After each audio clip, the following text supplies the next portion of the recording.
She never imagined that the happiest day of her sister's life would become the darkest chapter of her own, yet there she stood, dressed in white, not as a bride filled with joy, but as a replacement chosen by desperation and greed, forced by her family to marry the man who was supposed to belong to her sister, a millionaire now lying motionless in a hospital bed, trapped in a coma after a mysterious accident just days before the wedding. Her parents' voices echoed in her ears as they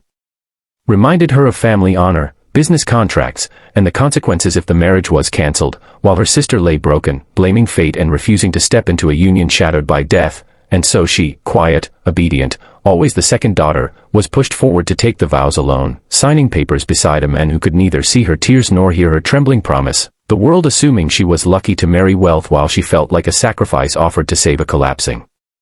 empire. Nights passed with her sitting by his bedside, reading to him softly, talking about the weather, about her childhood dreams she never chased, about how unfair it was that life never asked her what she wanted, and slowly, something changed, not in him at first, but in her, as duty turned into compassion, compassion into attachment, and attachment into a love she never expected. Even as whispers surrounded her, nurses pitied her, relatives mocked her, and her sister avoided the room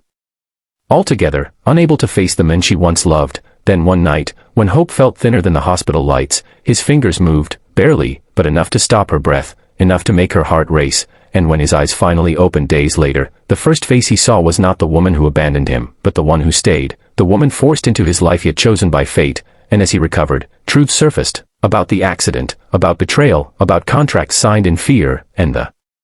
greatest shock came when he learned she was never meant to be his bride, that she had given up her freedom to protect her family, and instead of anger, gratitude turned into love, deep and unwavering, leading him to stand up not just from the bed but against the family that used her, tearing apart the agreements, choosing her openly, publicly, proving that real love is not born from plans or wealth but from loyalty and silence. And when he finally walked her out of the hospital, not as a patient,